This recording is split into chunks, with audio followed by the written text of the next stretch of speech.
Peace, family. Martin Chris Glenn, Chief Sona, sitting here with the Queen Mother. This is a beautiful conversation that we're having about survival mode versus creation mode. We're here again. It's Moments in Mastery. Technically, we're here for the first time. I'll explain that. Because as we all know, okay, so our people, our tribe, the people that is being drawn to us, we know that you feel this shift that's happening. We know that you feel that everything is shifting within our universe. Everything is shifting within our worlds. Everything is shifting within our beings. And so we all have been going through like a rapid rebirth.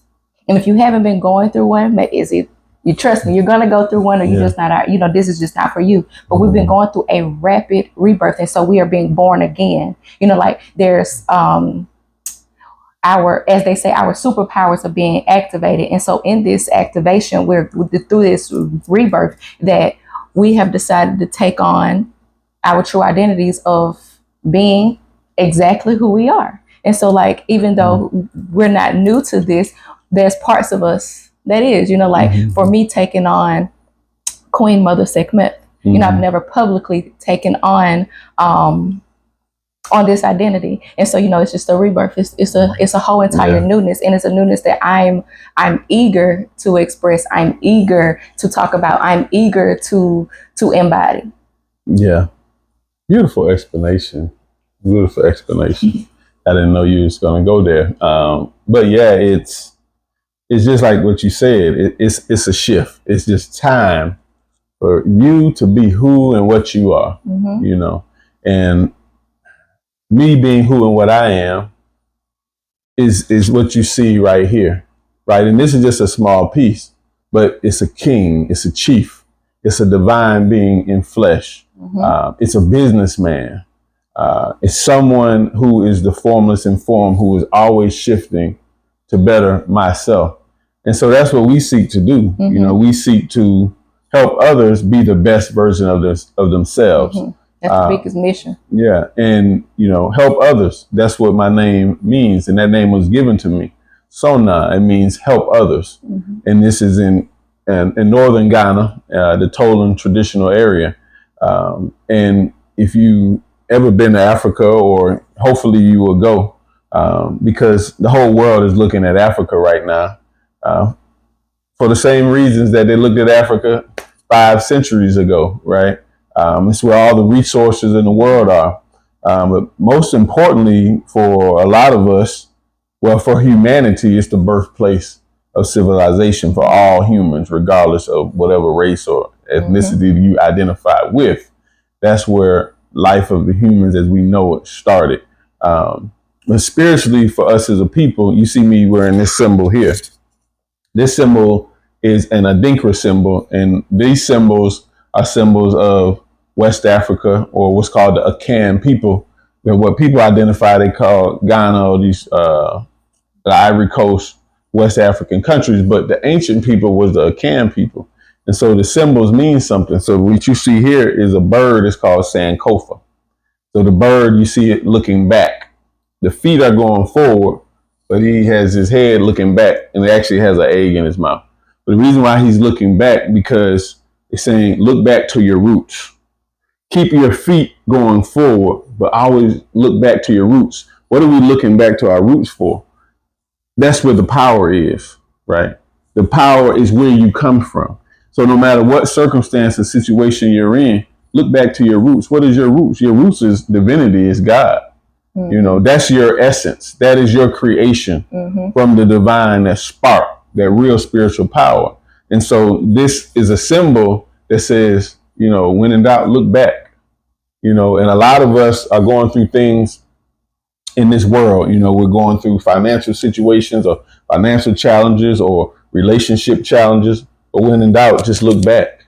Look back to your roots. And sometimes for some of us, that roots might be that message that your grandmother or your mother gave you before she passed on, right? And she told you, never give up, keep faith. Look back to your roots, right? And so we as a people have to look back to who and what we are.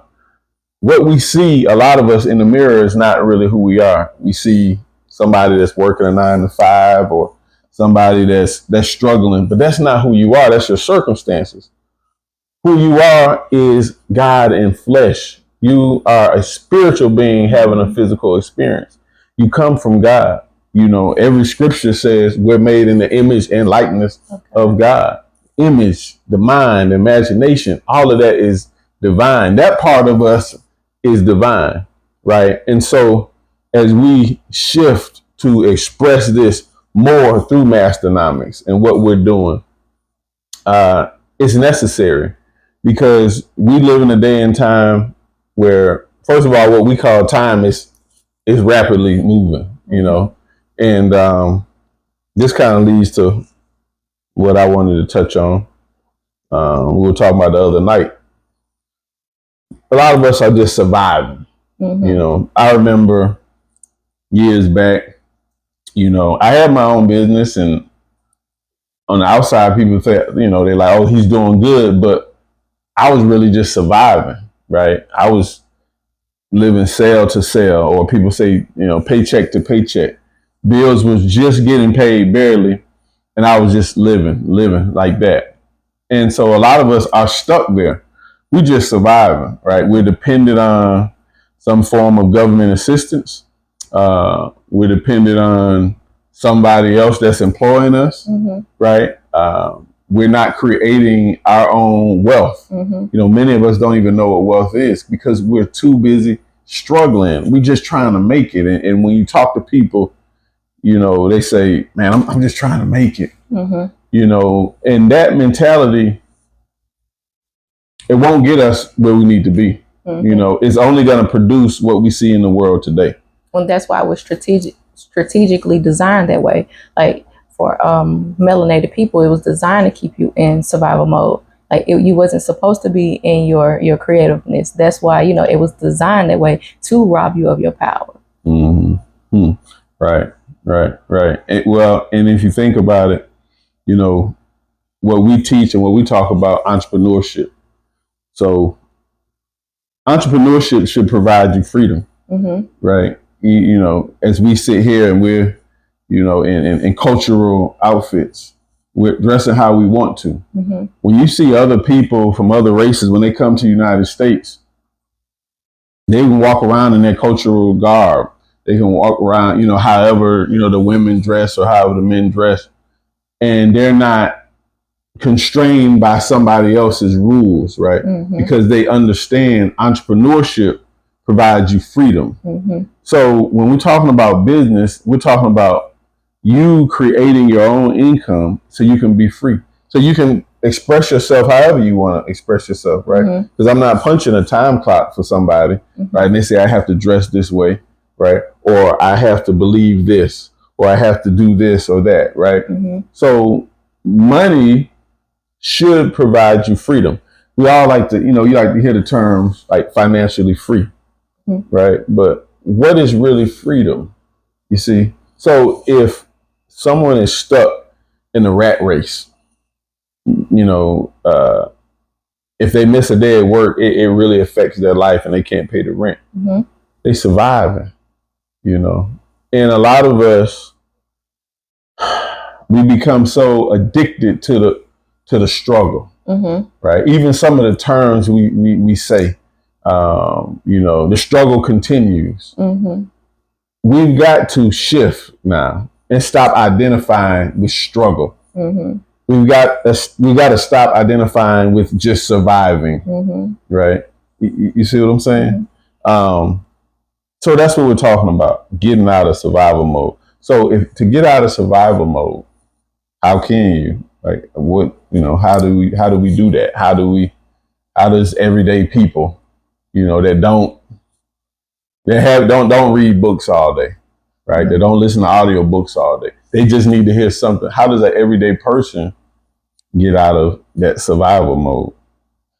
Well, from my perception, what I would tell someone to get out of survival mode is you got to first get your nervous system and your mindset out of survival mode. And so one of the first things that I would say is meditate, because meditation is just about going within. It's about getting still. It's not about making your mind not think something, but it's about trying to train your mind to think on focus in one space, you know. And so the more you can calm your mind, the more that you will feel at ease. And when you're at ease, you're not in survival mode, because you can't have both of those vibrations active at the same time, right? And so I would say that you need to calm your nervous system. You need to, even if you just walk outside and go ground and walk in the grass barefoot, go to a park and just look at the trees or listen to the birds, or, but just doing something that you're not paying attention to what society is saying. You're not paying attention to your phone. You're not paying attention to what this person got going on or what that person got going on, overthinking money or anything like that. Is you're calming your nervous system. And once you calm your nervous system, you will be in a different vibration and a different frequency. So you will receive different thoughts than you would when you are stressed out, when you are actually in survival mode. And when you receive those thoughts, then those thoughts help you be creative. You start to go into your creative energy because you start to receive thoughts on a higher frequency, because you can't receive thoughts outside of the frequency that you are embodying within your body. And so if my body is feeling stressed out, the only type of thoughts that will come to me is thoughts that match a stressed out frequency. But if I'm just feeling good about myself, if I'm feeling divine, if I'm feeling magical, then the thoughts that will come to me will be the thoughts that's also in that same frequency. And so it's like you have to get yourself to a space that you can calm it down so that those thoughts of that frequency can come to you. It's kind of like what's the saying?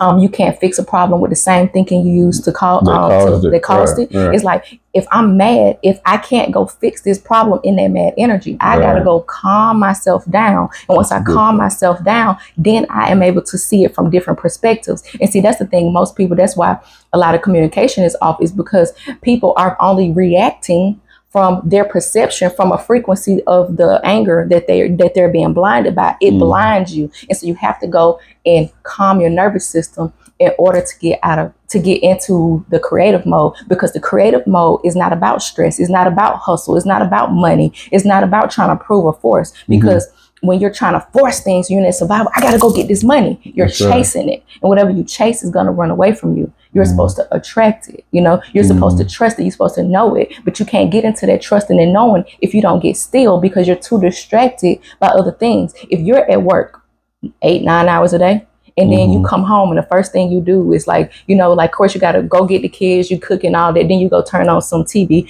The TV is like Law and Order, somebody killing somebody, somebody throwing drinks on somebody disrespecting somebody. The music you listen to the whole ride home was somebody trying to kill somebody.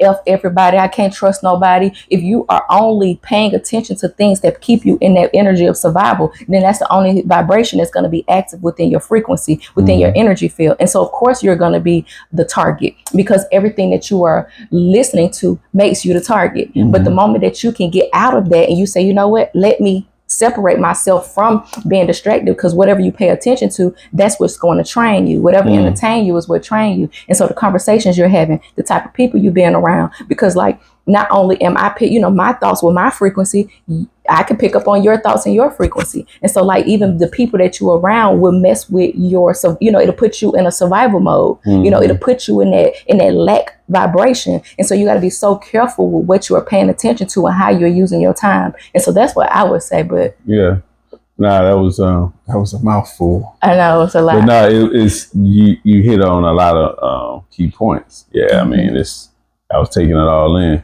It's good what you said about, so, when you're mad or when you're angry, right, then we react. That lower part of us is just like an animal, right? So it's like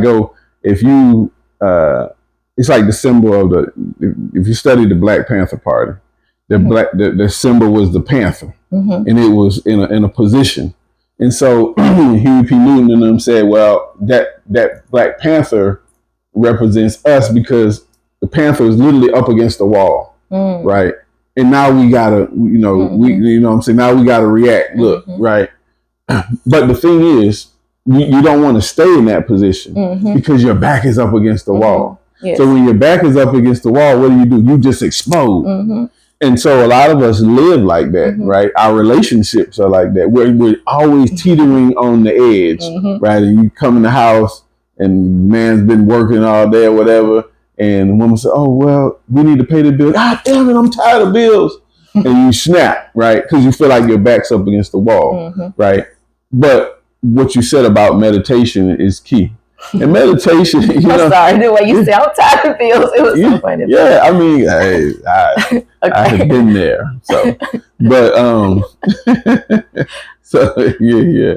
So, but the thing is, when you're talking about meditation, and it can be meditation, don't have to be you sitting down in yoga position, right?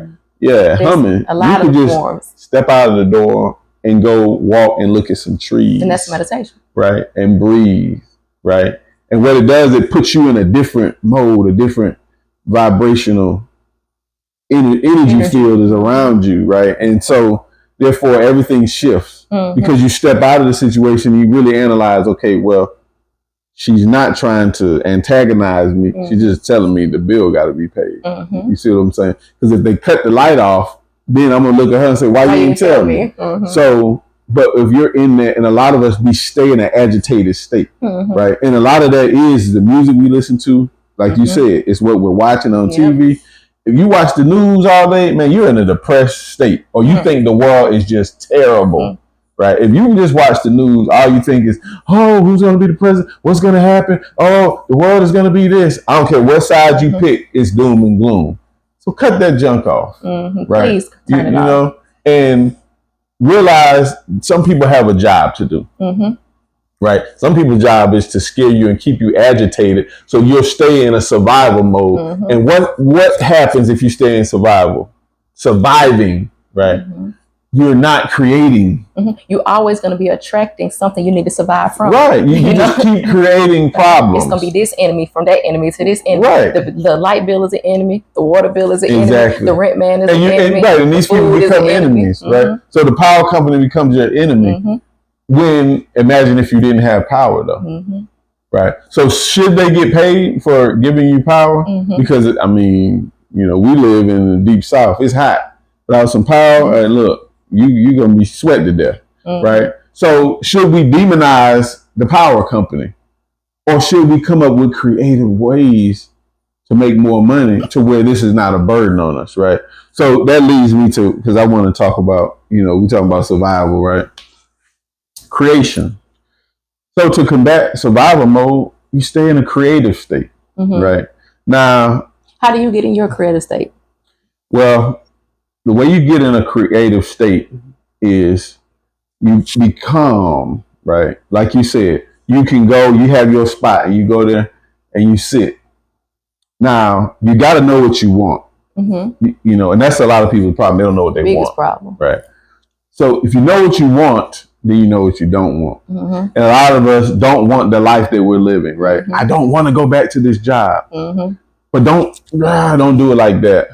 First of all, just look at where you're at and breathe and say, well, I'm appreciative of this job. Because most of us, before we got that job, we was like, man, if I could just get a job, right? 10 years later, now you hate the job. But first thing you do is you look where you're at and you be appreciative. That's the first thing. Appreciate, one, that you're here. And the way you can always be appreciative, if you've got a roof over your head, right, and you're not homeless, take your butt down to the homeless shelter and you look at them people and you're going to be like, hey, I'm appreciative for my life, because there's always somebody in a worse situation. So once you calm yourself and you look at what you have, right, then you could say, but what do I want? Are you dissatisfied with your life? Yes. Dissatisfaction is a creative state. Once you are dissatisfied, your brain automatically starts to think to how to rectify this situation. So the way that you should get creative is you ask questions. Why do I keep going through the same thing in life? Why don't I have any money? Right? Not, oh, why don't I have no money? Really think and say, you know, why is this happening? Questions cause our brain to think, right? Most people don't think. It's crazy as it sounds. Most people aren't thinking. They're just following a set of habits that somebody programmed in them. But once we ask questions, who, what, when, where, why, and how, it causes your brain to do what it is designed to do. The thing is, creation, we are creators. Everybody is a creator. You have the power to create any life that you want. No matter what situation you're in, you have the power to change it. Why? Because whatever situation you're in, you created that. You picked that guy or that girl. You decided to go to that job, whatever. You can quit. You can create. So you have to realize who and what you are and the power that you have. You have infinite power. Infinite power. Right. So you are power. You are power. Right. Mm-hmm. Look back to your roots. Your roots is divinity. It is what people call God. It is that source. Mm-hmm. Right. So entrepreneurship, right, lets you know this is where I'm at. This is the problem. Now I got to fix the problem. Right. So that's why with Masternomics, it all ties in the way we teach entrepreneurship. Mm-hmm. We don't teach entrepreneurship the way other people do. It has to start internally, and it has to be a power. The power has to come from you to free yourself. Mm-hmm. You see what I'm saying? So we're educators. We're drawing something out of you. So when we're talking to you, when we're talking to people, what we're doing is we're pulling something out of them. What we're pulling out of them is that divinity. Mm-hmm. It's that divine power. It's God. So it's God. So first you got to acknowledge that I have the creative power. Mm-hmm. And now that you're saying that, that makes me think of like when we're going back to the roots, the Dinkra symbol. Mm-hmm.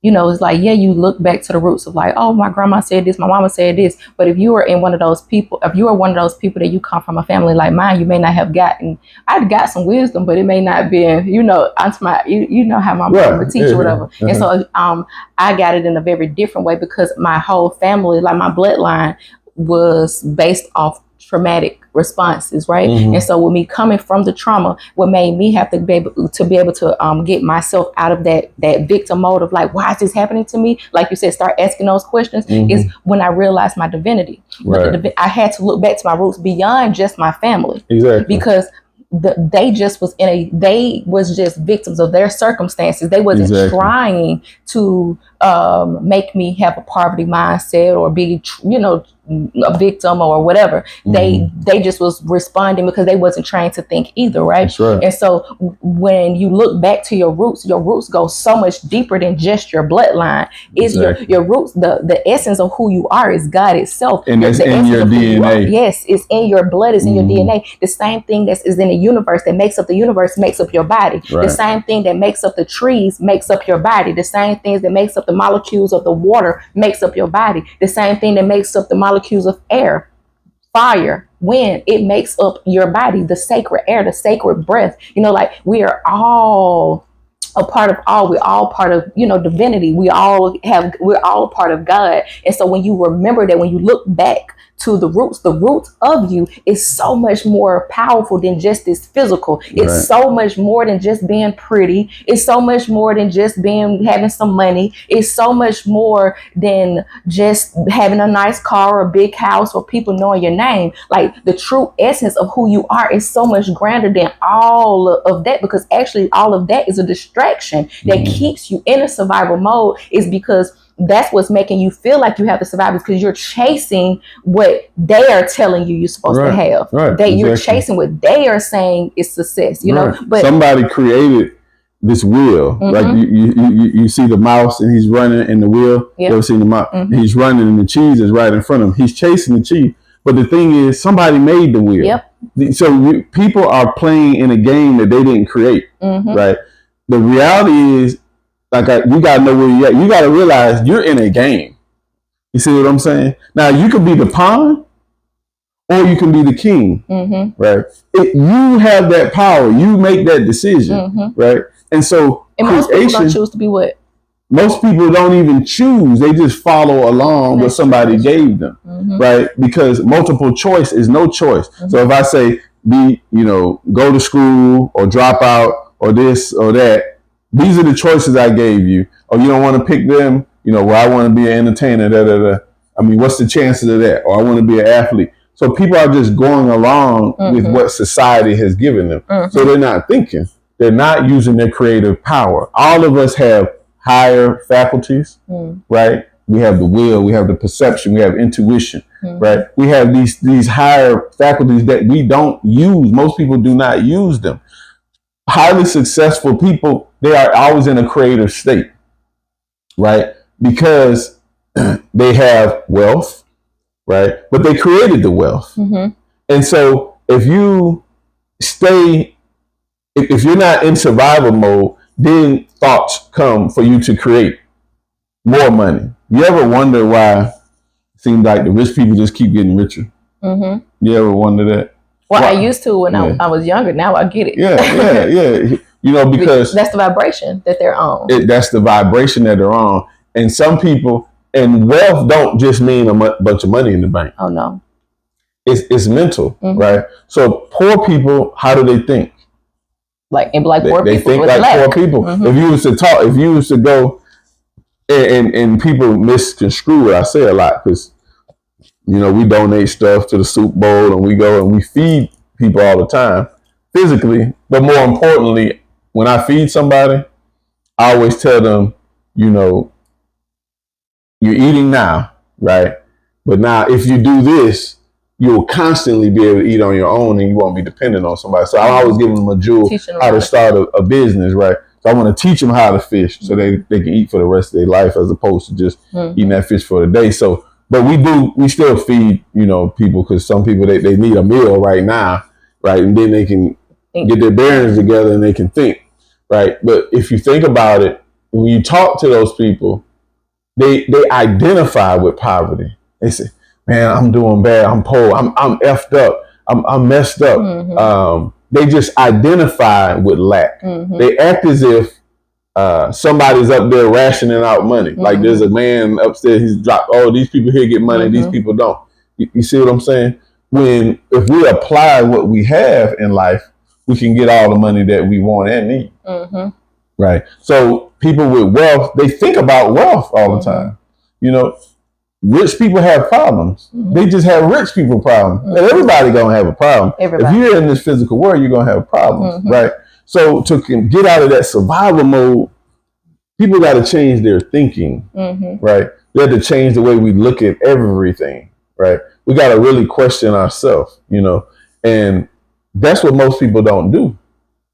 They don't use their brain, right? They don't realize that you are a creator. Mm-hmm. Like, what is your purpose here on the planet Earth?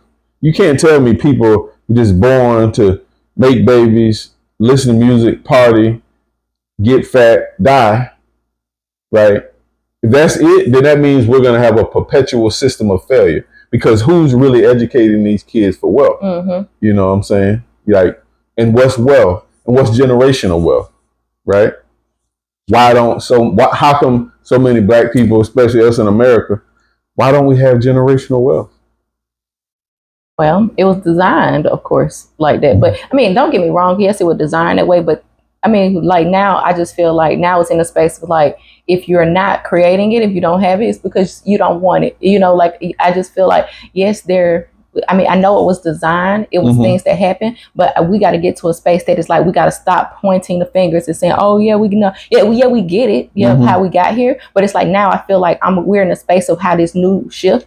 What are we about to do about it? You know what I'm saying? Right. Like, yeah, we see how we got here, but what are we going to do about it? You know, like, so are we going to keep saying, well, we did this and this person did this and they enslaved us here and they did this? Yes, that did happen. Like, yes. Right. And the people are still victims of that circumstance right now. People are still like, they still messed up. Like it enslaved their souls, it enslaved their minds, it enslaved their energy. But it's like, I just feel like now we're at a state is like, what are we going to do about it? You know, like, are we going to keep talking about it in a way of a victimhood of like, oh, this happened? Or are we going to pull ourselves up and do our parts of like, okay, they use these techniques in order to build this wealth. Right. So now we need to adopt that same type of mindset. We need to adopt those same type of habits. We need to go put those same values within our children, within our communities. Right. Yeah. And what you said is so key. The thing is, we have to, it's all ties together. We got to identify where we're at, right? We say, yeah, we were slaves for X amount of years, but all that. And we did dirty. Facts, right? But the reality is, today, here and right now, you have that knowledge, right? Now, what are you going to do going forward?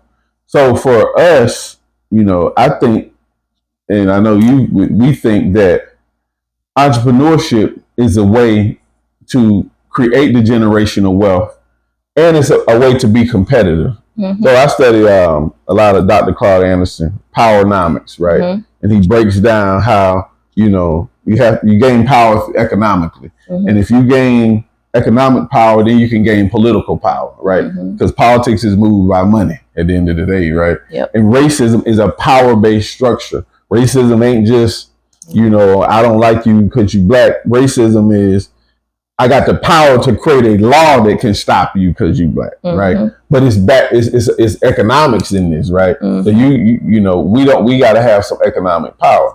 So the way to economic power is through entrepreneurship, right? And like you started off talking about how there's a shift. Guess what else? There's a wealth shift too. You know what I'm saying? Everything is shifting. There's a spiritual now, shift. Right. It's a shift in everything. The essence is spirituality, but that spirituality manifests in physical, right? You know what I'm saying? So, but the shift of the power economically, the whole world is changing, right?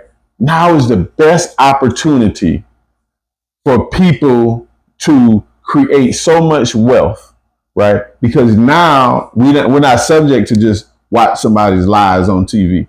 We can get information from around the world like this instantly, right? We see, we see through the lies now, right? We can travel, right? We can Google, but we have access to information at our fingertips.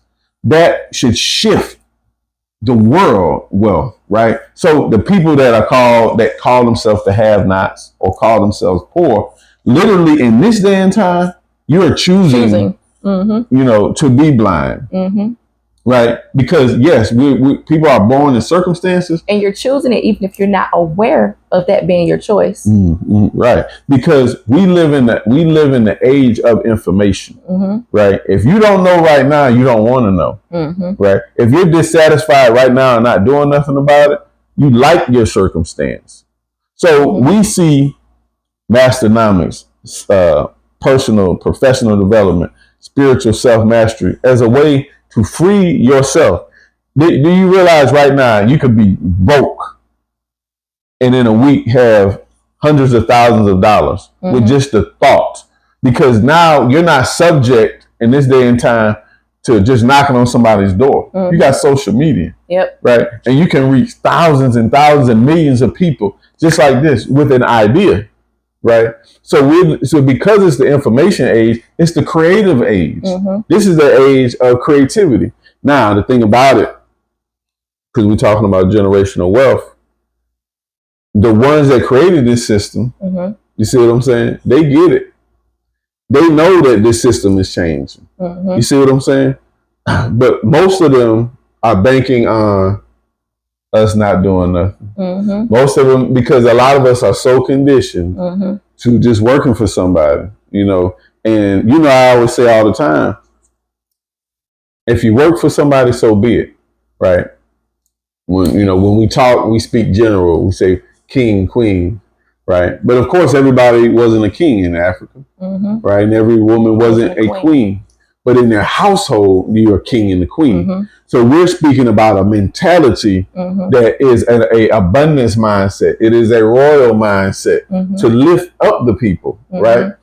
And if we have that mentality in this day and time, then we can combat the so-called elites that are banking on us just staying stupid. The powers they used to be, because the power is up with them. But now we're at the space that we get to make the decision of who's gonna have our power, who's gonna have our attention now, who we gonna give our power to now. Are we gonna take it for ourselves, or are we just gonna let the next country that's fighting for power come in and enslave us and own us, Right, and so like right now we're at that delicate time where we have to make a decision. It's a great split happening. Like there's a big split. Like there's people that we would never be in contact or communication with, only because the vibrations is not in alignment. Like the universe is pulling it all apart. And so it's like, if you want to get out of survival mode, if you want to be able to, in a space that you are building generational wealth, if you are in a space that you're saying, what I'm living for is bigger than me,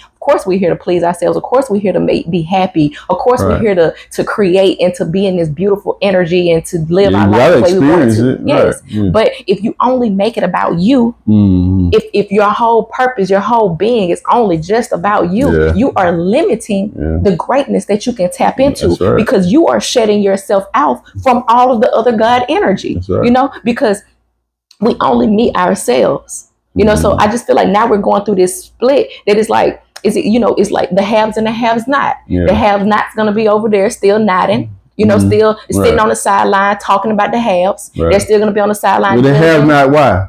Because they ask not. They're not asking for nothing. They believe not. They know not. That's, you know, and the believing and the knowing need to be with self. Right. You know, you perish for a lack of knowledge. All this stuff is, you was given this stuff in Sunday school. I mean, they just told you about it, but they didn't break it down. They didn't explain you just didn't understand the message. Right, exactly. That's because we had the wrong teachers. You know, we had the wrong preachers and the wrong teachers, right? So I don't call myself a teacher. I'm an educator. Teachers just teach a curriculum. And so whoever was giving us that concept of God or religion or whatever, they were just teaching something that they didn't understand because somebody just taught them, right? But true educators draw something out. That's what the word educate really means, to draw something out, right? So a true educator is going to, tell you, okay, this is what Jesus said in the Bible, right? Now, what that really means, we got to talk about this because it's a parable, right? It's a symbolic thing he's saying. So that means your brain has to think. Right. And so true educators make you think. You see what I'm saying? They don't just teach. Right. It was one of the reasons why I left college, because I was like, I wanted to be a teacher. I'm like, I can't teach this curriculum. You see what I'm saying? This is just enslaving people. You know, it stops them from thinking, because if you answer it wrong, you get an F and they fail you. You see what I'm saying? But we know there can be more than one answer to a question.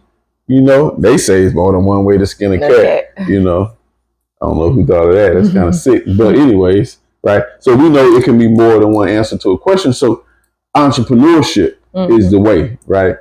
And we talk entrepreneurship so much because, I mean, let's be honest, like, you got to change your physical circumstances, right? And what you see every day, that reality is going to dictate you more than whatever somebody's telling you. So if you're in the projects and you're born in the projects and all you ever look at is the project, your mentality is always going to think the projects. You see what I'm saying? Like, and it kills your creativity. It keeps you trapped in survival mode. It keeps you waiting till the first of the month.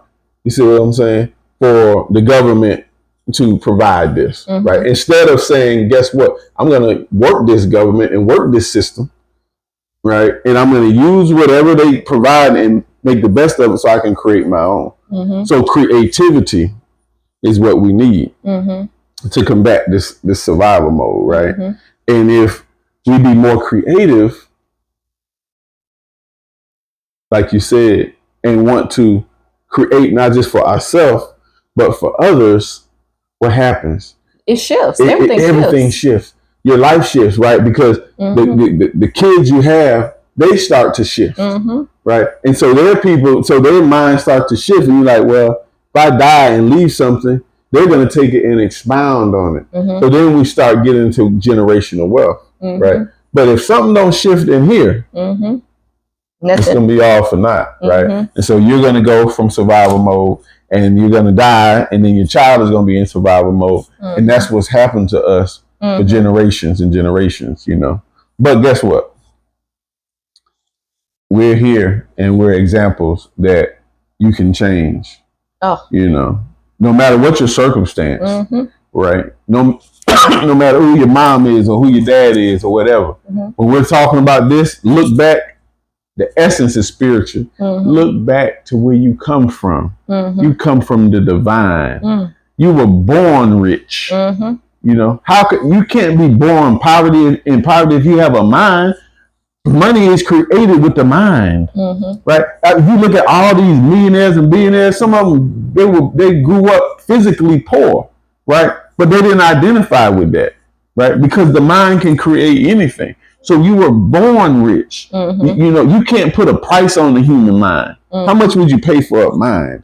It's impossible. That's why they do everything in their power to keep it entrapped. Like the music is set to a frequency where it entraps your mind. Like it doesn't allow your mind to vibrate higher, into your higher frequencies, because everything is a frequency, right? And so like even like all your emotions, it's just a scale, right? So emotional scale. And so it's just like the music is set to have you in. Okay, so let's say we got the higher scales, which would be more of like joy, happiness, ecstasy, sensuality, all of those. And then you'll have like anger, bitterness, jealousy, all of those in the lower scales. But the music is set to keep you down in the lower scale. Keep you at a frantic all state. Of the TV programs, the TV, that's why it's called tell lie vision. It's telling a lie to your vision. It's a TV programming because it's programming you. And so whatever you are watching, whatever you are listening to, whatever conversations you are having, it is programming you. Not only is it programming just, like your, it's programming your DNA. It is so therefore, if it's programming your DNA, every woman, we don't carry a child for 9 months. We carry children our whole entire lives. The moment we're born, our children is already inside of us, right? And so like we was already in our grandmothers by nature. Yes. And so by nature, we are, regardless if you ever birthed them or not, they're still within you, right? And so like with us having that type of power, they know that power. And so therefore you are there watching that stuff is programming your great-great-grandchildren. It's programming your DNA. It's programming your vibration. It's programming your cells. And that's why a lot of us are sick. That's why a lot of us, like we're all of the different cancers and the diseases and the viruses that's attacking onto our body, because everything is being programmed in a way that it is keeping us in those spaces to keep us in survival mode. They don't want you in creative mode, but who cares what they want? That's right. If you get out of like, they. Who's they? Who is they? Yes. Yeah, they is the ones you give your power to. That's right. But you can always pull your power back and be like, okay, well, that's them. That's if they want to be. If my peers want to be programmed by this system, then we're gonna allow them to, because we are not here to fight their battle. We are here to be in a battle. We're not even here to be in a battle. I released that Control Alt Delete. Okay, we are here to create with our beings and being like-minded with like-minded beings and people that want to be creative, people that want to serve humanity, people that want to survive, amongst people. The newness is like teaching, like, because it's like, oh, I don't deal with people, I don't F with people, this, and don't get me wrong, I can definitely see how people get there, but that is programming you to separate from community. And we need community. We need community more than ever. When you don't have community, you get depressed. That's right. When you don't have community, you get angry. You get where we live in neighborhoods. You do. And you don't own it. And what's the difference between a neighborhood and a community? You don't own it. You don't control anything in it. Community means common unity. It means people have come together, what they have in common, and unified, like Black Wall Street. It was intentional. O.W. Gurley and these professionals got together, and they came together for the purpose to create wealth for their people. They took what was common, and therefore all of the businesses that were there, they all supported one another. It was an ecosystem, and the money stayed and circulated in there over 100 times a dollar move. So it produced wealth because it was a community. Now, without communities, we live in neighborhoods. That means I live next to you, but we don't own nothing here. We don't own the restaurants in the neighborhood. We don't own the gas stations. We don't own the hair stores we're going to. We don't own anything. We're just residents, in somebody else's, business structure that they've come together to create, right? And so therefore, we're not exchanging in any aspect, right? So business should most neighbors don't even speak. Exactly. Right. We look at each other and we question each other because there's no commonality. Right. And so that's the difference. Communities are necessary and needed because like-minded individuals have to come together and say, if you want to stop saying they and them, you become the we in the us. Right. And then we become empowered together. Right. Church, if you're going to go to church, your church should be benefiting you spiritually and physically and emotionally, right? You should be getting something how to better yourself. I don't care whatever your belief system is. You see, my religion is service, right? So I study it all, right? But if you're professing a belief system, and you're going somewhere and you're spending your time, if it's not helping you better yourself and teaching you that you have God inside you, as the scripture says, you can throw it in the garbage. You can get rid of it. You see what I'm saying? Because it's not going to better your community and it's not going to better your children. You see what I'm saying? So we've got to get back to there now. But this is the time that we're in. And this is why we're here, right?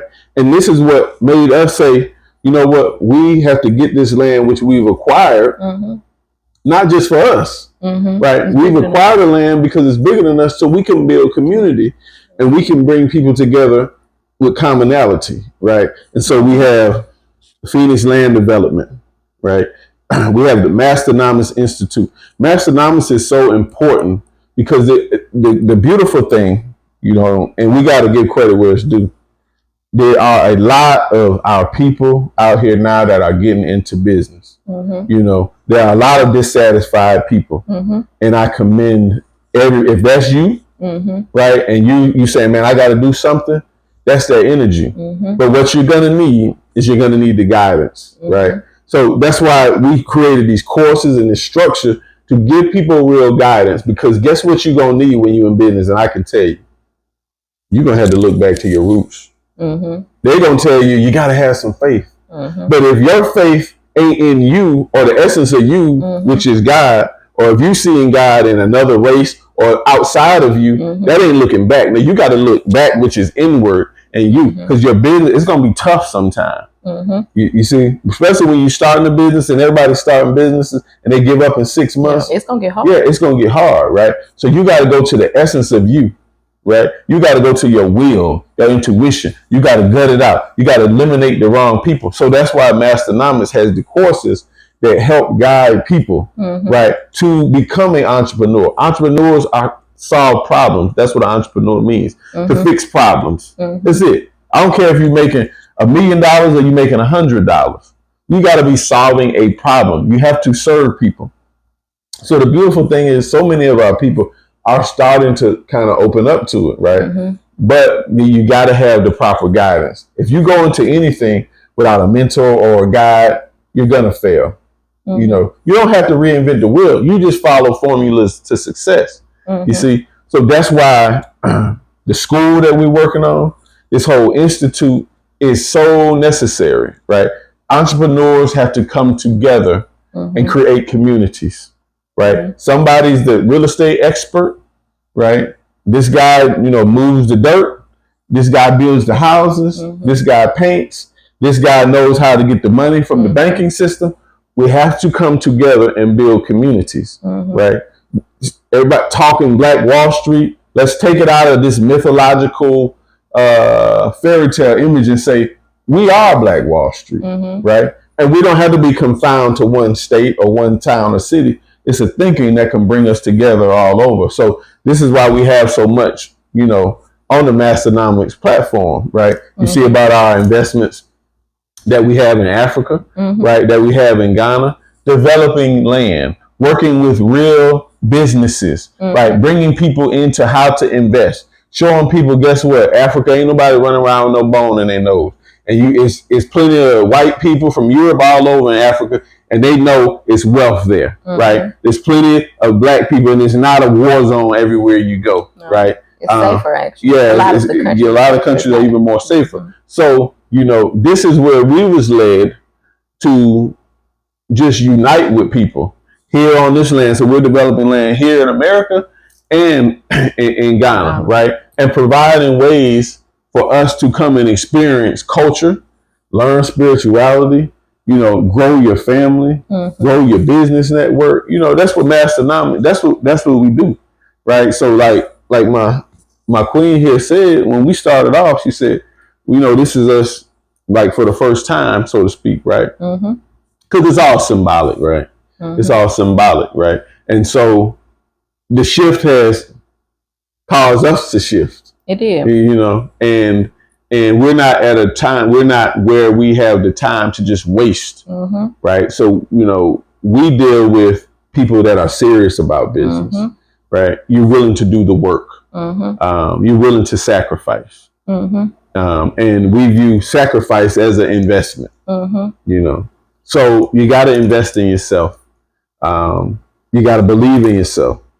Got to know who you are. Who you are is the divine being in flesh. Right? I don't care where you at, where you from, whatever. Right? Look back. Right? And it's inside.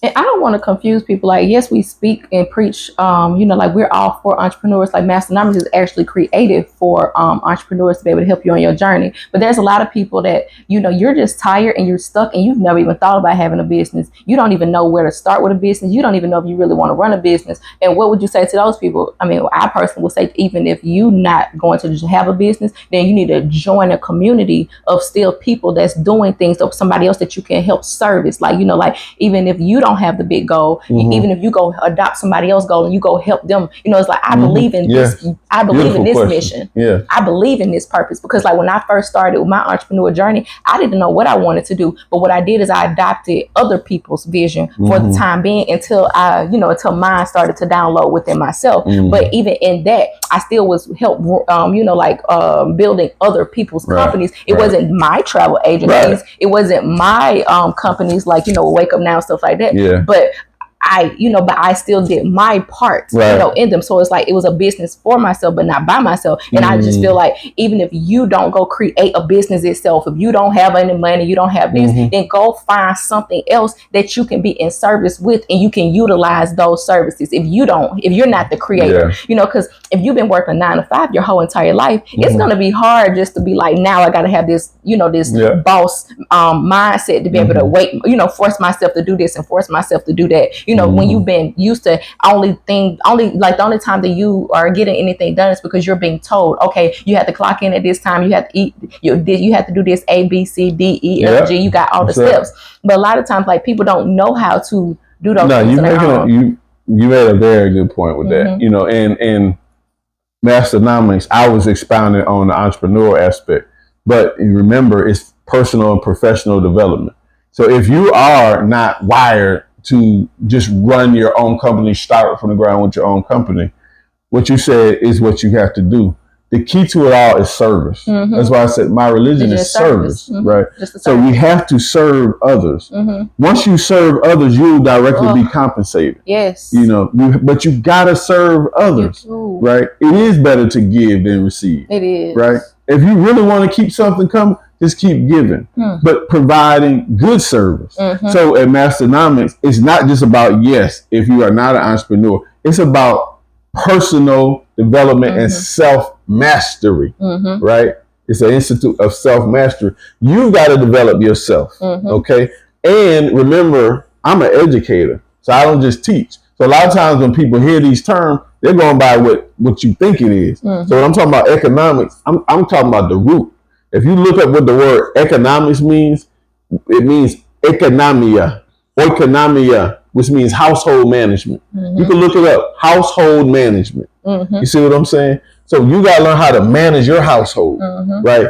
At least you have to do that. So some people are not wired to be the boss and run the business, and that's fine. Your passion might be, I want to be the one that helps this.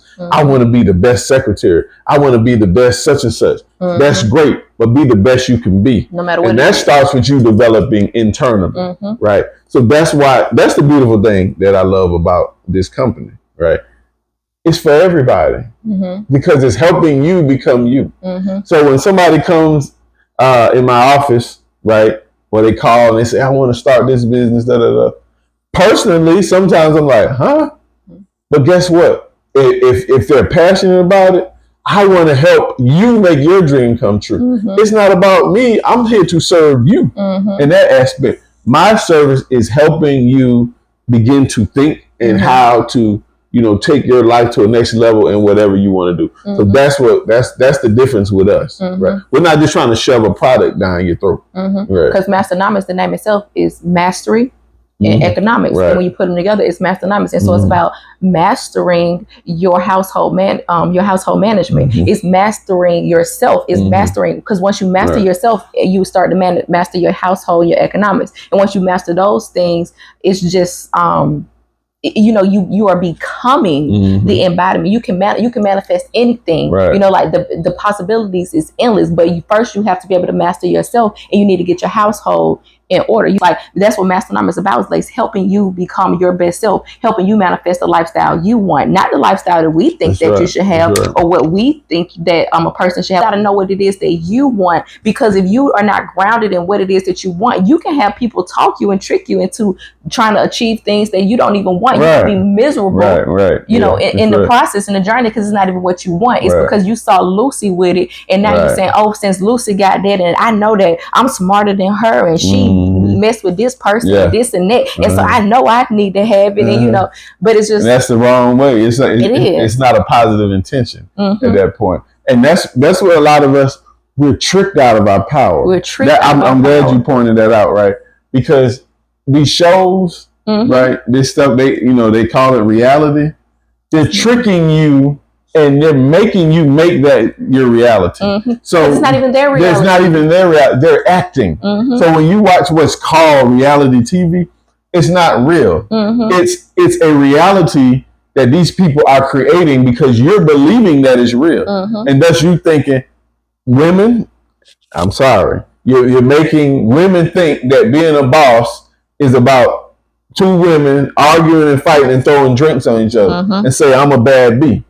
Somebody is pumping that to say we want them to believe that's where their boss is. We think we're their boss, we got to be mean, right? Exactly. I'll be aggressive or whatever, right? And so somebody spent money. Now, mind you, what you watching on TV is millions of dollars backing this, right? So people have sat down before they put in money.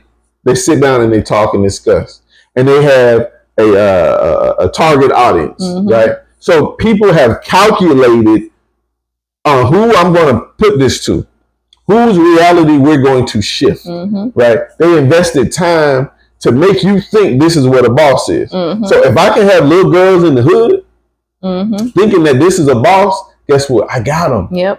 Because that's not how the real world works. You can't walk in a bank talking like that. You don't move things talking and acting like that. You see what I'm saying? Because when the lights go off of them people go, okay, you got my check, and they going on about their business. They're raising their family. It's entertainment. And a lot of those women are miserable because it's like, it's the time of the woman. It's the, like the woman, we're being it's the time of the divine feminine. Well, actually, it's the time of the divine feminine and masculine coming together. But it's like the women are waking up. The women are coming out. Like how we be watching Revolt sometime, whatever. You like, baby, that's nothing but female artists. But see, that's the thing. It's like the ones that used to be in power, the ones that we like to give all of this power to, the ones that created the system of the music industry, the ones that's putting them on there, they understand that it's time for the woman to wake up. That like wherever society goes, wherever the woman goes, mentally society is gonna go, right? And so once they understand that, they say, oh, let me use this to my advantage. And so all of these women have deals, but all of the music, 95% of the music is the exact same thing. It's only about your body. It's only about who you messing with, how you could take this man, how much money you can get, how you don't like nobody, you gonna stand on business. It's like, it's that forceful energy. But see, the thing is, whenever a woman, a feminine woman is in that energy, you can't be happy because it puts you in survival mode. That is not your natural element as a woman. We are attractors. We are magnetics. We're supposed to magnetize you. You're supposed to come to us. You're supposed to be drawn to us. But if we're going out there to force it, then we're not in our rightful place, and that's why you're stressed out. That's why you got a headache. That's why that man don't like you. That's why your kids is aggravated with you and they don't feel safe with you. That's why everything in your life is chaotic. Yeah, you probably know how to manifest some money, but you cannot manifest a calm nervous system. You can't manifest happiness. You can't manifest peace. It's because you are not in your true essence, your true element of who you truly are. And I get it.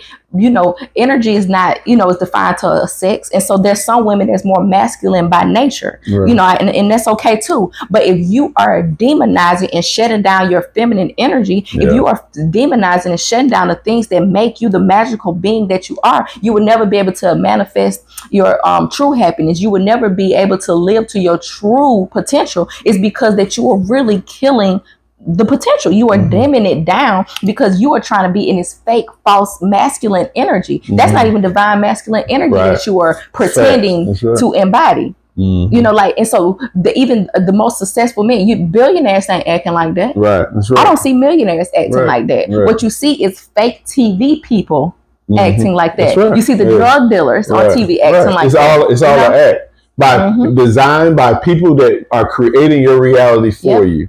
And so they want the little kids to follow after this. So therefore you won't ever create community. Because you'll think this is how a woman should act. On all the shows you see, you know, the woman, she's a tyrant. And now they, all the real gangsters is the women. You know what I'm saying? So somebody's trying to shift our reality. And guess what, brothers? We aren't just warriors and killers like that either. Right? When you study our history and our culture, we don't come from a war culture. We come from civilization builders. We come from intellect. We come from science, astrology, spirituality. Of course, we do have warriors, but we never had a war culture. You see what I'm saying? That was Europeans that had the war culture, and they came everywhere, and they came in with aggression, right? And so now they have women thinking that that's masculinity, but that ain't really even, we ain't like that. What we are, what the man is a provider. It's a protector. We provide. You see what I'm saying? Nature created it this way, right? Because the woman inside her is a nation.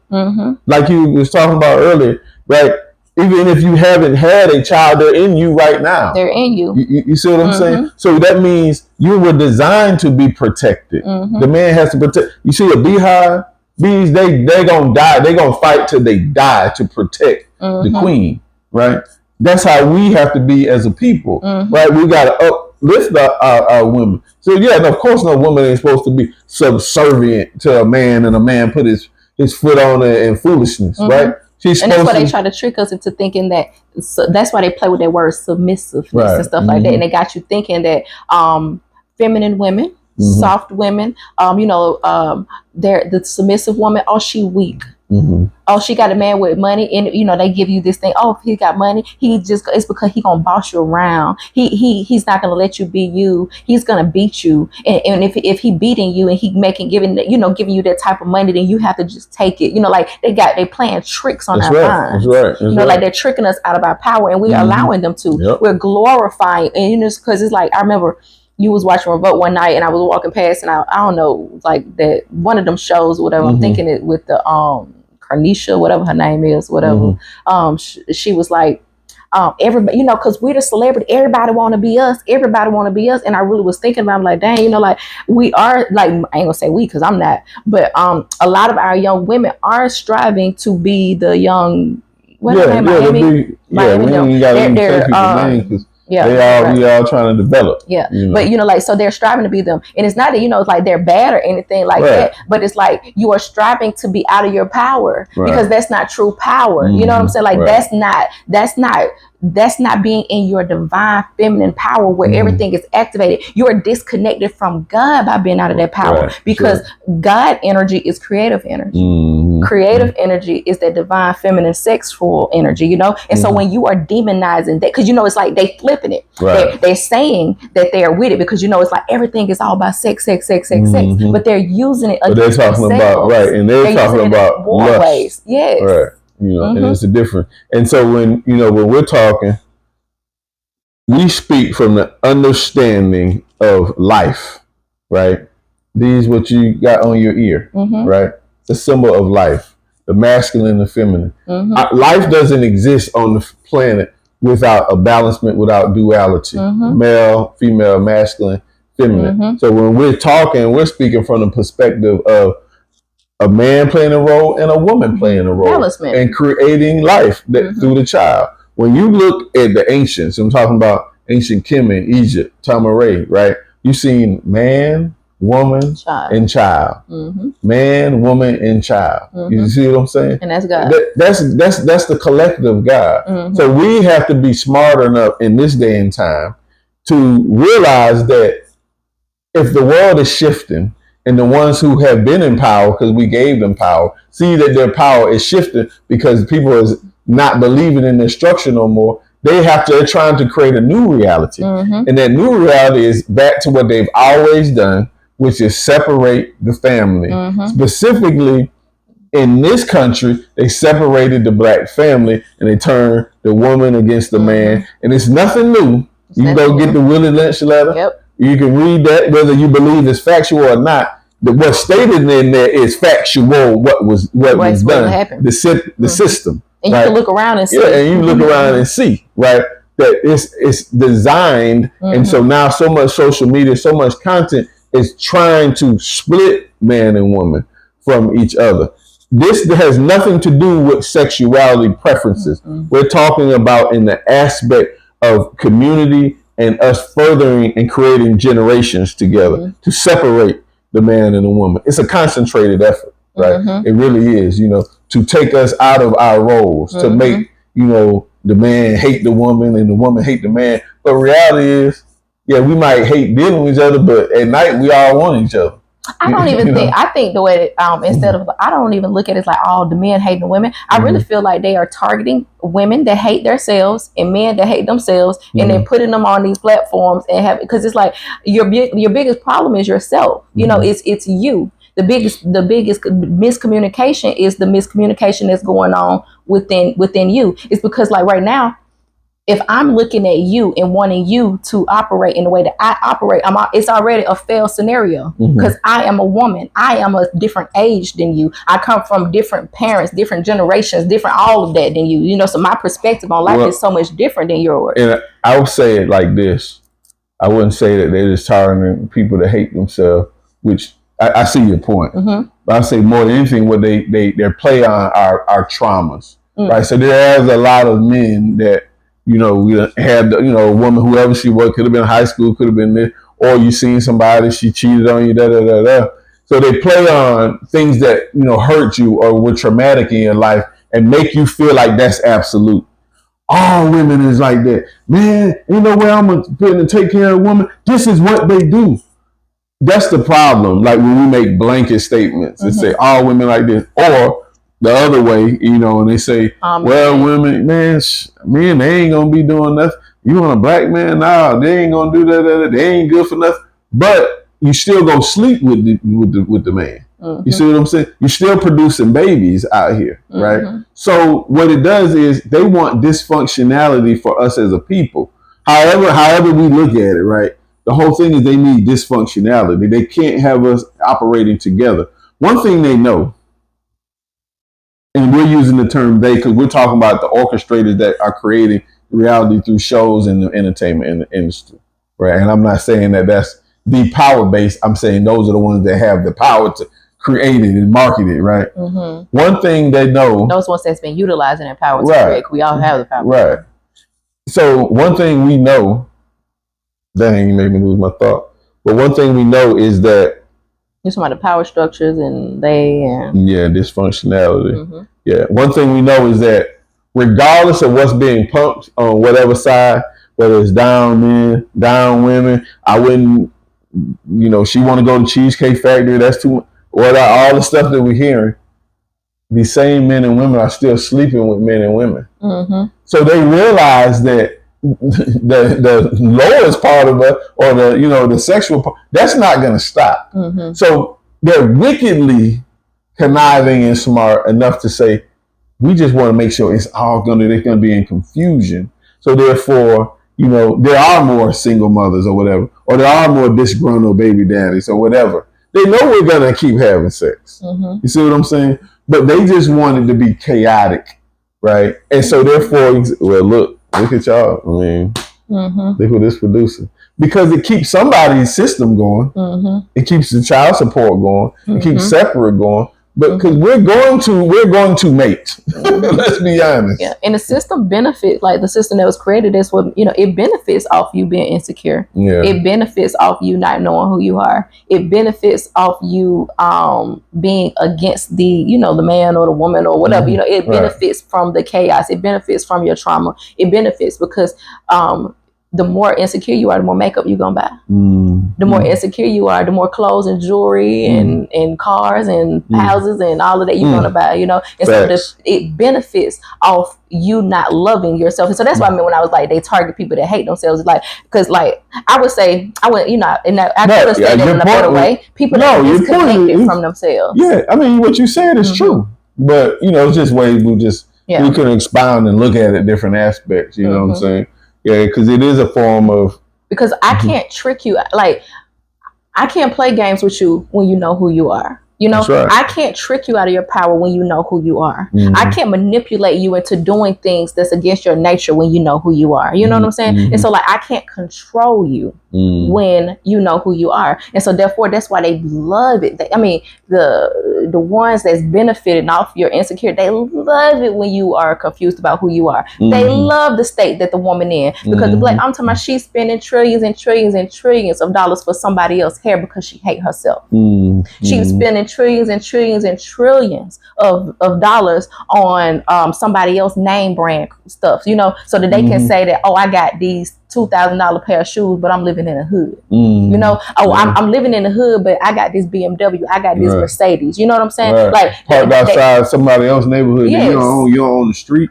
You don't own nothing. And you don't own anything there. Nothing. You really don't even own the car because you're paying a note on it. So you die not owning nothing. You can't leave anything for your kids. You don't invest in anything. And there's no creation there. And there's beings that's getting rich off of your insecurities. You know, your ignorance. You know, like, why is it that, you know, that they make it so you can go get a car and they'll sign off the credit for that. Right. They won't let you buy a house. They won't do it by, you know, land. That's right. They ain't gonna. They won't get your business on. They sure not. They gonna make you have all the paper in the world. So that means that they tricking you, right? It gotta be. It's not you thinking that, oh, it's bossing me up. It's depleting you. They know. It's that's the difference between assets and liabilities. And so we keep investing. Our people are being trained to only invest in liabilities. Right. You know, because we want to look good. You know, and I feel like we all should look good or whatever. But I just think that if you are in a space that you are buying $300-$400 pair of shoes with Jordan name on it, but you barely can get your bills paid, there's a problem. If you're having to catch a ride to go buy a pair of shoes, there's a problem. You know, if you are your children are barely having the things they need for school, if school keep calling you about supplies that your child need, you can't go get that, but you got on a Gucci belt. You going to buy bottles in the club, there's a problem. Right. And so they benefit off of those insecurities, because the insecurity people, most insecure person, they are usually the people that we look as the ones that got it together. You know, like I used to hear the most beautiful women are the most insecure women. You know, when I was younger, they said the most beautiful women are the most insecure women, because that's all she living her life by is beauty, beauty, beauty. Somebody need to validate that she's pretty today. Somebody need to validate that she looking good today. And so they're usually the most insecure because they don't know how to function outside of that, because they're not known for anything else. And that's why I was speaking to a young lady last night, and I was even telling her, like, because she was like, oh, I just love your goddess energy. I was in that energy when I got my hair done. And I'm like, the energy don't got nothing to do with no hair. The energy don't have anything to do with an outfit. It don't have anything to do with no gold and no diamonds and no Gucci and whoever these other people names that you keep putting on your body. It's not that you don't have those things, or those things are bad. We want to demonize those things, because we all like nice things. We come from royalty. But you put it in perspective. Yes, but it's like, you prioritize in life. It's your energy. It's your soul. It's your morals. That's what boss you up. That's what give you this excuse my language, but unfuckwoodable energy. You know, that's what puts you in your divinity. That's the true power. That's the true essence. It's like, I don't care. You got to be in a space that you don't truly love yourself if you until you get to a space that I don't care what my body looking like. I love it. I don't care which direction my hair going on top of my head. I love it. I don't care what outfit I have on right now. I still love me. I'm still valuable. I'm still enough. I'm still worthy. And if you are having a problem with looking at yourself as worthy or valuable or lovable, because you don't have some weave in your head, or because that you don't have a Mercedes or a BMW or whatever it is that, you know, they are telling you that you need to be able to have in order to be the it girl, then you are being tricked out of your power. You're setting yourself up, and you're setting your children, you're setting your family up for failure. Because it's like you are making other people rich off your insecurities. You are easily being controlled by your insecurities. Like when they went crazy about the cups, you know, like out of nowhere, the Stanley cups, just because, you know, everybody want to feel like they it or whatever. So next thing you know, Stanley cups from being went from affordable pricing to dang near $1,000 for a goddamn cup, but everybody won't get the cup to prove that they got it. You know, what does it matter? Right. You know, but that's the thing, is like you can easily be tricked out of your power. You could be easily manipulated. You know, they easily can take the money that you have and you're buying things that don't matter, things that's going to lose its value, things that's not going to, you know, like, and so that was the difference between what we did. When we get our money, we invest in land, we invest in property, we invest in assets, we invest in things that's going to make us money. And the ones that invest in the weaves, you know, no, and I hate to say this in a way that I'm trying to down people that wear weaves or anything like that, because that's not the case. But the ones that, if you're spending $1,000 for that, and that's your biggest investment, right? If you are wasting all your money on trying to get a new car every tax season, then you're always going to be in that situation, and you always going to have a animosity towards the ones that's building wealth. Because, you know, you're going to feel like, oh, what they did, they sold, they this, or they did this, or they traders, or they did that. No, what they did was they was smart with their investments. They was on a different frequency with their mindset. They wasn't allowing the TV to tell them how they supposed to look. They wasn't allowing the TV to tell them, I need to hate my body because my body don't look like that vixen, and so I need to go cut my whole entire body up so that I can look like everybody else. You know, I don't need to go bleach my skin so that I can make my skin lighter, because like, you just got to own all of who you are. I don't love it. Yeah, because there is, to me, there, like, I heard the saying, like, there is no ugly people, there's ugly energies. You know, and what makes your energy ugly is when you don't feel good about yourself, when you don't love yourself, when you don't find reverence in God in yourself. Yes. Who's the beholder?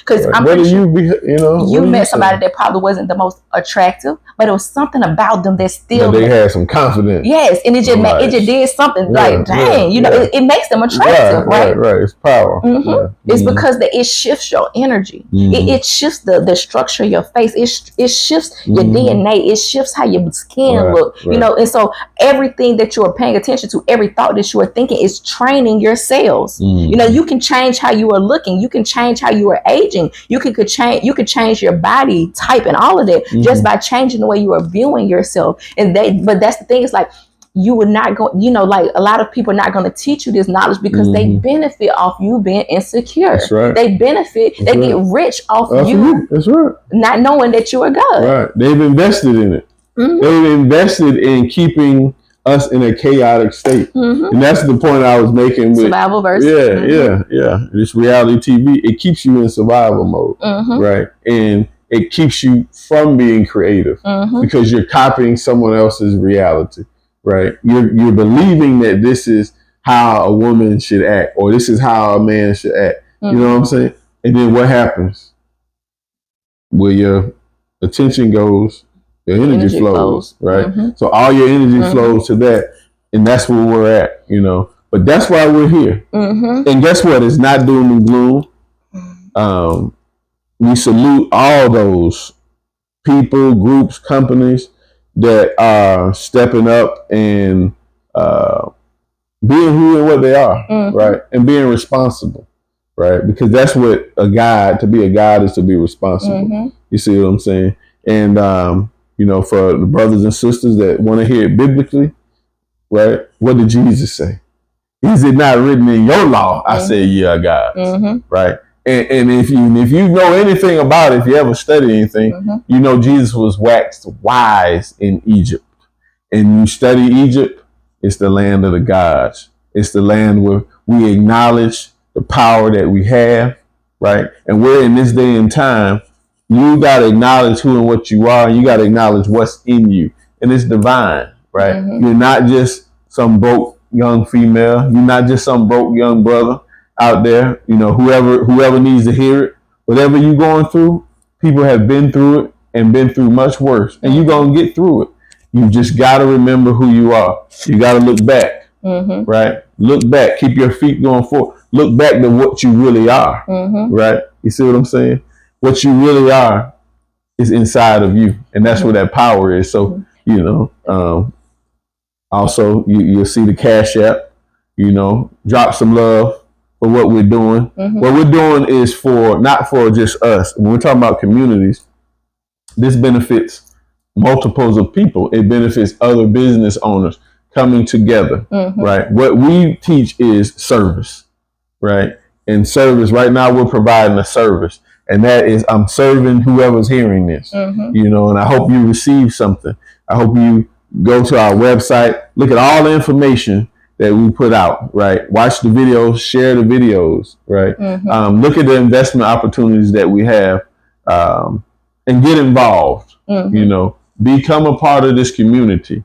Who we are, we just people that believe that you should believe in yourself, and that you should know who you are, and you should stop speaking negativity, poverty into yourself. You were born rich, you were born wealthy, you are a king, you are a queen. That's why we do this. I am a chief. This is my queen mother, because she helped me become a king, right? But I knew who I was. You see what I'm saying? And she knew who she was, and she wanted more, and we attracted one another. And to everybody out there, if you're in a relationship, sit down with whoever you're in a relationship with. Stop just having sex all the time, right? Because that's going to cloud your judgment. Definitely, it's very enjoyable, right? But it's much, much better when there's love and consciousness involved.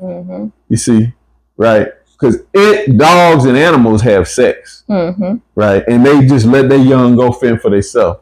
So why are we as humans acting like dogs and animals? We weren't designed like that. We have to raise our children. So if you're in a relationship, take the time to just talk to one another and find out what you want. Sometimes you're going to find out you're not meant to be in a relationship, right? Sometimes you're going to find out, wow, I really love this man or woman, whatever. But you'll never know if you don't communicate. So anything you want to say before we go? Yes, we cannot get out of here without shedding light on the Taste of Africa. I'm so proud of you. I'm proud of Tango. I'm proud of the things that y'all are doing. I'm proud of the way that you are bridging this gap. When I first met you, that was one of the biggest things that you wanted to bridge the gaps between the youth and the elders, between the Black Americans and the you know, our African brothers and sisters born on the continent. Born on the continent. And so I'm just so proud that from that being a thought and an idea when I first met you, into it actually you know, like it manifested it. And I'm just so proud. And so I definitely want to tell the people about that, because I'm pretty sure we have some people out in the community that need to be joining us in Africa for this festival. I'm glad you said that. Yes. So the Taste of Afrika is a company that I am the co-chairman of. I'm a co-founder. And we're a company, it's music, arts, and culture. But the essence of what we're doing is uniting people from African descent all over the world, right? I don't care what continent or wherever you were born, realizing that we're all one people, right? One culture with diverse presentations of the same culture, same culture. So, but we're united. We have a festival. This year is November 16th to the 19th in Ghana. Last year it was in December. So this is our second year. We invite people to come. You'll see all the information on here where you can click and you can sign up, take the trip with us, enjoy the festival, see a lot of the culture and the history. And for those that are in business or into business, we got a lot of investment opportunities that are in Ghana also. And like Akon has been preaching for, I don't know, the last 10 years, there's a lot of money on the continent of Africa. And, you know, Ghana is a country that welcomes Black Americans, or, you know, whether you're Black born in Europe or whatever, welcome us back with dual citizenship, and even have some things about land grants. I myself have done a lot there to establish the festival. We also have a farming company, and we have a lot of other businesses, and we have programs like Masternomics that are teaching the youth entrepreneurship. So I was made a chief because of the efforts of what we're doing. And so I am Chief Sona in the total and traditional area, and this is my wife, the Queen Mother. So, you know, definitely check that out. We got to have all the information. And, as a matter of fact, we're going to paste the flyer And right here, we're also going to drop the Cash App name, because the Cash App, so we do have the different investments, but see, the Masternomics Cash App, that money is funding pretty much like these videos, it's funding the studios, it's funding the Masternomics movement itself with getting this information out. And so if you are finding any type of value in this information, if this information is helping you at all, if we said anything that sparked something in you, or like it, share it, give it, so we can grow this community, so we can do our part, we can do our service with what we are called here to do during this time, during this shift. And so if it touched you in any way, please let us know, like, comment, share, help us get this information out. If there's any topics or any questions that you may have and you want us to be able to touch on them next, please put them in the comment or email us, and I will have the email down there as well. You also going to put in the different investment opportunities, and so we'll have that in there as well. And what else? Is there anything else we needed to mention? I think we're good. Okay. Yeah, I think we covered all bases. But remember who you are. Remember who you are. Love thyself, know thyself, be thyself, trust thyself. You know, it all starts and ends with thyself.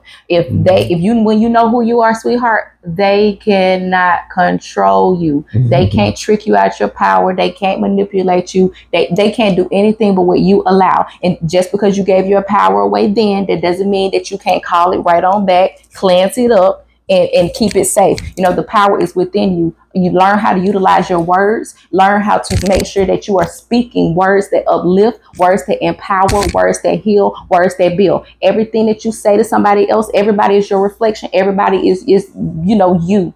You manifested yourself with everybody that you encounter. And so whenever you're being ugly to somebody else, baby, you're only being ugly to yourself. Every judgment that you're giving towards everybody else, baby, you're only giving it towards yourself. And so you need to learn how to harness your energy, ground yourself, get out of survival mode and get in creative mode by calming your nervous system.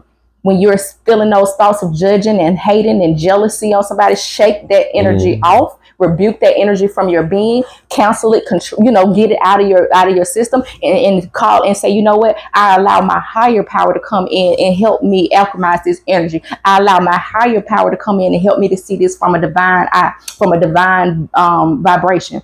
And so you have to be able to command your reality, command it with your words, command it with your mouth. And so the English language, it taught us, it's pretty much set up to make us put all of these different, it's spelling, so it's like a spells on ourselves. And so we got to learn how to use these spells to benefit us, because they're working regardless if you are aware of them or not. And so that's what these classes, that's what we are here to teach. That's what we are here to give. We're literally walking embodiments of showing you that you have the power to shift your entire reality, because we are only teaching you the things that we applied, that we done. We're not telling you to do something that we haven't done. We're not telling you to do something we read in a book or we heard somebody talk about on TikTok. We live this, we breathe this, we be this. And so until the next episode, peace, love, light. Peace. Blessings.